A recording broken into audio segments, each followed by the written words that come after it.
최근 서울과 수도권, 지방을 가리지 않고 집값이 뚝 떨어지고 있습니다. 내년에도 상황은 비슷할 겁니다.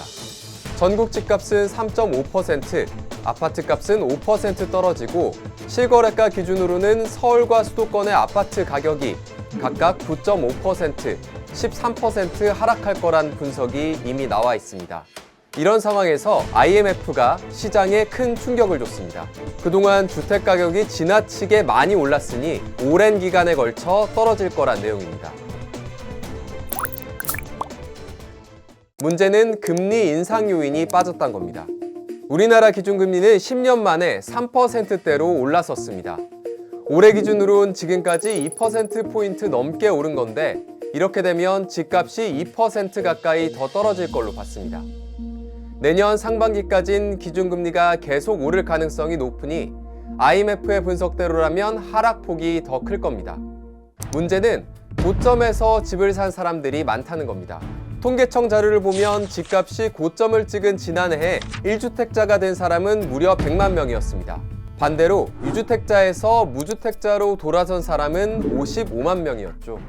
수치만 놓고 보면 집값이 최고조에 올랐을 때 내놓은 물량을 무주택자가 받아냈다고 볼 수 있습니다. 빚을 져 내 집 마련에 성공한 1주택자들에겐 힘든 시간이 계속될 거란 이야기입니다. 내년에 집값은 더 떨어진다. 이제 이런 주장에 반대하는 전문가들은 거의 없는 것 같습니다. 그렇다면 집값은 언제까지 떨어질지 국내 전문가들에게 물었습니다. 기준금리가 그만 오를 때까지, 그리고 부동산 시장에 낀 거품이 빠질 때까지란 공통된 답변이 돌아왔습니다. 그렇다면 기준금리를 기준으로 살펴보겠습니다. 물론 조건에 따라 다르겠지만 지난해 변동금리로 4억 정도 빌렸다면 이젠 매달 이자만 200만 원을 내야 합니다.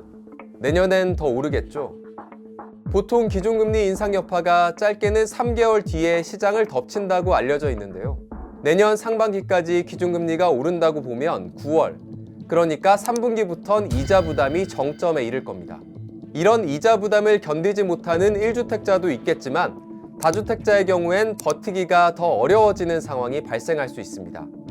집값이 떨어지면 전세가도 동반 하락하고 기존 세입자를 내보내려면 현금이 더 필요하기 때문입니다.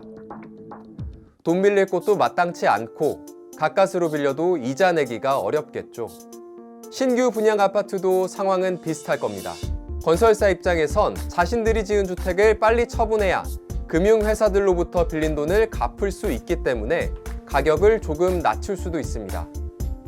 현금을 보유한 무주택자 입장에선 기회가 될 수 있다는 분석이 나오는 이유입니다.